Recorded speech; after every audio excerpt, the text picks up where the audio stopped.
Claro, você está conosco. Participe 94410010, 984410010. Já chegou mensagem, Choque. O pessoal tá participando. O chefe Oliveira disse o seguinte: boa tarde, ótimo programa vocês. Boa tarde também. Muito obrigada pela participação. Também nós temos mensagem do Messias de Araranguá. Um beijo pro povo de Araranguá. Ele diz o seguinte: Messias de Araranguá no Multiverso. É isso aí.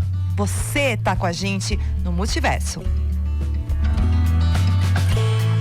E o nosso convidado de hoje é o Rodrigo Militão, um dos brasileiros que conheceu ou que pisou no maior número de países reconhecidos pela ONU, claro, em todo o mundo, né?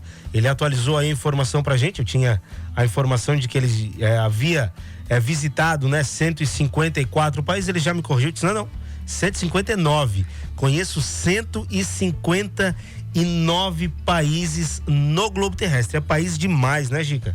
E dentre as suas últimas viagens, né, ele conheceu uma tribo canibal. Nós vamos conversar com ele agora. Vou perguntar se ele almoçou lá. Ah, pois é. Será? Logo vamos deixar a entrevista chegar num ponto para que a gente se sinta confortável para essa pergunta. Rodrigo Militão, muito boa tarde. Seja bem-vindo ao Multiverso. Muito boa tarde. Para mim é um prazer, um orgulho estar aqui novamente com vocês. Agradeço por esse convite e vamos ver se eu consigo compartilhar algumas experiências que eu tive aí nos últimos anos, nos últimos meses, mundo afora. Com certeza vai ter informação pra gente, né? Com certeza ele tem um bate-papo aí pra render com a gente aí ao longo dessa conversa. Ô, Choque, 159 países, né? É algo realmente que o pessoal, se parar pra pensar, não acredita. Você sempre teve essa meta de conhecer todos esses países, Rodrigo? Isso começou, acho que deu tempo pra cá, de uns 6, 7 anos pra cá que começou isso. Não foi desde... Eu sempre, na verdade, desde pequeno eu sempre gostei de culturas diferentes, de viajar, mas esse projeto, essa ideia de tentar conhecer todos os países do mundo iniciou de uns 8 anos pra cá, mais ou menos. Então, digamos que nesses 8 anos, nesses últimos 8 anos, você viajou todos esses países. Basicamente foi isso.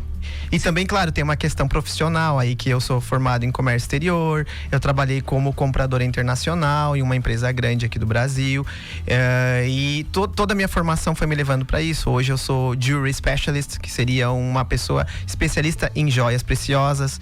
Então, sempre meu trabalho tem alguma coisa voltado à viagem, a essa parte internacional, cultura. Começando nessa sua parte final aí, você é especialista em joias e você estava contando pra gente que você trabalha em cruzeiros, né? Isso, atualmente eu tô trabalhando em cruzeiros. Essa é uma das minhas várias profissões, vamos dizer assim. É a última que eu tô trabalhando e tô conciliando muito bem com as minhas viagens. E eu sou, em inglês, o título seria Jewelry Specialist, que seria o especialista em joias preciosas. E eu tô trabalhando em navio de cruzeiro. O que eu acho muito legal nesse rolê do Rodrigo aí com as viagens é que eu não vejo o Rodrigo como blogueiro de viagens. O Rodrigo tem uma profissão, ele tem uma ocupação profissional, que por acaso a viagem é um hobby para ele. Perfeito. E claro que ele percebeu que é um hobby que muita gente vai ter interesse, né? Exato. Rodrigo, mas aí tu já teve algum retorno com essas tuas viagens, mesmo que não seja esse o teu objetivo, mas alguma empresa já te procurou e disse: Rodrigão, pega aqui uma mala da minha loja de malas aqui para divulgar minha marca? Já tive de agências de turismo também, e algumas pessoas assim que me seguem também já me procuraram bastante para mim montar roteiros de viagens e dar dicas de viagem.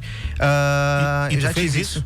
Ainda não consegui, porque eu estava viajando quando aconteceu isso. Foi nos últimos meses, mas eu pretendo fazer sim isso nos próximos. Agora eu tô, digamos, de férias, né? E vou tentar fazer isso. Quais foram os últimos países visitados? Bom, foram 8 meses viajando. Tá. Nesses 8 meses foi 5 meses num World Cruise, que seria um cruzeiro mundial. E eu posso citar Papua Nova Guiné, alguns países da África, como Costa do Marfim, Senegal, Togo, São Tomé e Príncipe, que é um país bastante complicado de se visitar. Por quê? Fica na África, porque não tem muitos voos e é difícil o acesso. São pouquíssimos navios de cruzeiros que podem atracar, até pela questão de infraestrutura que eles têm nesse país. É um país extremamente pobre, é um dos países mais pobres do mundo. Então, eu conheci muitos países que a gente fala que o Brasil é um país pobre. Na verdade, a gente não tem ideia do que é um país pobre. E eu vi agora na África, quando eu tive, porque o nosso navio passou por vários países africanos, então eu pude vivenciar, pude ver o que é realmente pobreza. Você foi na tribo, né? Essa tribo foi Em Papua Nova Guiné. Isso, uma tribo canibal. Como é que Isso. foi essa experiência, Rodrigo? Então, a Papua Nova Guiné é um dos últimos países do mundo que se tem notícias que ainda existem algumas poucas tribos que são canibais. Então, para visitar, óbvio, um lugar desses, você não pode ir sozinho, né? Então, a minha empresa de cruzeiro que eu trabalho, ela tem meios de fazer a gente conseguir visitar esse local, essa tribo. Você vai junto com guias locais. Eles recebem bem? Eles recebem. Tem cara recebem. de mal. Porque a caricatura de alguém canibal ali nessas tribos que a gente vê em filmes é porque eles são muito Sim. maus. A gente fazia brincadeira entre nós mesmos, porque além do meu trabalho, que eu sou o... Mas entre os hóspedes que estavam lá, que a maioria eram americanos, então, só para explicar para o pessoal entender, o meu trabalho principal é vender joias, né? Mas eu faço um trabalho voluntário também, porque quando o navio está atracado, eu não trabalho, eu tenho todo esse tempo livre. Então eu fazia um trabalho voluntário de ser um escort. Escort é quando você acompanha os hóspedes e você avalia o tour, como foi o tour. Então eu ia em todos esses países mais exóticos, digamos assim, e eu tive essa oportunidade de visitar a tribo canibal lá. E aí a gente brincava, claro que dá um certo receio, né? Mas a experiência foi fantástica. A gente fazia brincadeiras, como nós estava falando, com alguns hóspedes. Mas aqui, ó, cuidado. Cuidado, muito cuidado. Mas tem a parte séria que, se vocês pesquisarem, inclusive no Google, existem pessoas que foram sequestradas lá, que tentaram ir para Papua Nova Guiné sozinhos e ir nessas tribos, e altamente não é aconselhável. Eu fui porque eu estava junto com uma estrutura por trás, né? A empresa que ela já é habilitada a atracar navios nessa região e fazer esse tour nessa tribo. Então não dá pra ir assim de qualquer forma. Vou pegar um avião aqui, vou pra Papua Nova Guiné, vou lá visitar uma tribo. É muito arriscado, né? Não dá pra fazer. E almoçou lá, Rodrigo? Não. Não comi nada, não tive coragem. Muito zero. Não um pastelzinho, não rolou uma coxinha? Não, nada. Uma coxinha daquela grandona? Assim. Sei. Ô, Rodrigo, você é um pioneiro, né? A gente já conhece seu trabalho. É um trabalho, enfim, no começo lazer. Você sempre pesquisou muito, foi muito atrás, né? E muitos países, né? Você também é um dos poucos brasileiros que foi até a Coreia do Norte. Né? Verdade. E sim, a gente já, inclusive, teve a oportunidade de contar. Já foi há quantos anos atrás? Acredito que foi antes da pandemia, foi em 2016, entre 2016 e 2017. Coreia do Norte, que é um lugar muito fechado. Muito. Né? Muito. Nós temos lá uma ditadura, né? Sim. E como é que foi, assim, aquela experiência? Só para relembrar, para contar, para mostrar, né, pro nosso ouvinte, né, a quantidade de países diferentes que você foi. Isso. Nessa época aí, para você entrar na Coreia do Norte, para nós brasileiros que temos só passaporte brasileiro, você primeiro tem que tirar o visto chinês, porque você entra pela China. Existem maneiras de entrar pela Rússia também, mas era mais complicado. Então eu entrei pela China. Primeiro visto chinês, aí você vai com uma empresa de turismo chinesa e ela faz esse tour com você. Você não pode ir sozinho também. E existe guia, que é o guia do governo norte-coreano, né, que acompanha você o tempo todo. Você não pode sair sozinho na Coreia do Norte. E existem regras, você assina documentos, papéis responsáveis, porque se você fizer alguma coisa errada, você vai ser penalizado. Foi uma experiência incrível. Eu não utilizei a internet, porque eles têm a própria intranet deles lá, que é uma internet interna deles, que para nós que estamos visitando, você pode utilizar. Obviamente que eu deixei celular, tudo. Eu não levei celular na época, nem tentei utilizar isso aí, porque é algo de risco também, sim, né? E contextualizando, Rodrigo, foi numa época muito Era uma tensa, época bem tensa, né? era uma época tensa com a Coreia do Sul, sim, né? Com os Estados Unidos. Ameaça de guerra de nuclear, guerra, e era exatamente, era uma época muito, muito, muito tensa. Eu lembro que ainda tinha áreas que ali da zona desmilitarizada que estava fechada, não se podia visitar, e eu tive aquele privilégio de tirar uma foto com uma pessoa do alto escalão do exército norte-coreano com a camisa do Grêmio, porque eu sou gremista, sou gaúcho. Aí que dá o plot twist dessa viagem, né? Sim. Aí chegou o Rodrigão lá, camisa do Grêmio. Já tá errado, tinha que ser do Tigre, não vamos entrar nesse mérito agora. bateu a foto lá com o cara do alto escalão do exército. E o que aconteceu depois? Eu tive problemas porque eles apagaram as fotos porque era câmera, né? Eu não tinha o celular, como eu falei pra vocês, não levei celular. E na câmera eles apagaram. Só que eu tomei o cuidado de pegar o chipzinho e colocar dentro do tênis, do calçado. Por isso que eu consegui sair com aquela foto. Tipo 007. Tipo, eu arrisquei muito, porque eu não sei o que poderia ter acontecido se eles tivessem essa foto, que é 007, né? Não, acho que tem probleminha eu aí, acho né? que ele ficou, eu acho que o funcionário do alto escalão da Coreia do Norte ficou com pena que ele tava com a camisa do Grêmio. Vamos bater uma fotinho com ele. E uma curiosidade que aconteceu depois disso, eu tava assistindo no National Geographic um documentário sobre a Coreia do Norte e eu vi essa pessoa que eu tirei a foto, Olha aparece só. no documentário várias vezes. A mesma pessoa, o mesmo oficial de alta patente lá do exército norte-coreano, ele aparece nesse documentário no National Geographic E sobre ele não a Coreia contou do a Norte. história de um rapaz meio crazy. Um brasileiro crazy. Que veio here. Ô, Rodrigo, qual país... Vamos fazer uma espécie de ping-pong, Vamos lá. né? Qual Marília Gabriela aqui. melhor país? Qual país top que vale a pena qualquer ouvinte investir o seu dinheiro pra conhecer?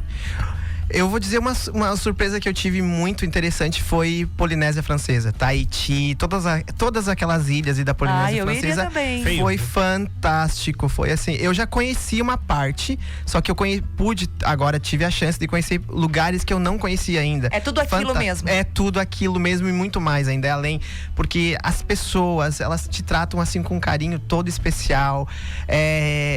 Não é muito comum eles receber também navio de cruzeiro lá, porque são poucos que vão até pela distância, né? Só pra se ter ideia, foi do Chile até chegar lá, foram 6 dias de navegação em alto mar. 6 dias de navegação que você só vê. Sim, porque vai água. pelo Pacífico. Pelo ali, Pacífico, né? Tem uma paradinha na Ilha de Páscoa, que fica no meio do caminho, e depois você e só vê água. A Ilha de Páscoa que tem os choques. Os Rapanus. Que tem uma vantagem. Que eu conheci também, foi fantástico. Demais. Imagina, deve ser uma energia incrível, Incrível. né? Choque, pergunta agora, ping-pong, Eu estilo quero choque. saber qual é o país, já que ele falou o país que ele mais gostou, a tua maior frustração. O país que tu chegou lá e disse assim, só vim aqui pra atualizar o número do meu Instagram. Nós estávamos conversando antes de iniciar o programa, né? Eu tive uma decepção com as Ilhas Maldivas. E olha só, né? Foi assim, não só pelas paisagens em si, que realmente tem um grau de beleza, mas assim, pelo atendimento das pessoas. São pessoas, normalmente elas são bastante frias. Eu não sei se elas já tem muito turista lá, já estão de saco cheio de receber turista. Mas são não assim com todo mundo ou com os turistas que eles olham e esse aí não tem os dólares pra gastar com a gente? Eu acredito que é com todo mundo. Ele é geral, assim. Porque entre as Maldivas são várias ilhas, né? Você pode fazer um transporte marítimo com lanchas, enfim. Inclusive é relativamente barato, porque lá tem muitos resorts, que é o que os artistas postam aquelas fotos, nos resorts que tem, né? Então, na minha experiência, eu me decepcionei um pouco com as Ilhas Maldivas. Eu não achei que é tudo aquilo que se... E é o que o pessoal gosta de colocar, né? Maldivas. Não, mas eu também gostaria, né? Não, gostaria, mas agora que o Rodrigo Militão falou, eu não vou mais pra lá. Eu vou pro Tahiti, vou pra Polinésia Francesa. 1000 vezes. Eu já não iria antes, eu acho. Qual a melhor comida do mundo? E ele pode falar, tá, pessoal? Esta fonte pode falar. É difícil falar só de um local, mas eu vou ter quase foi comido, será? Mas olha só, a comida que eu mais gostei, assim, dos países que eu gostei, claro, tem os mais tradicionais, que nem a culinária da Espanha, que é ótima. Eu gosto muito das paellas da Espanha, frutos do mar da Espanha. Mas também na Polinésia Francesa, a comida também é muito boa. Eu gostei muito, foi porque a gente teve a oportunidade de visitar várias ilhas na Polinésia Francesa.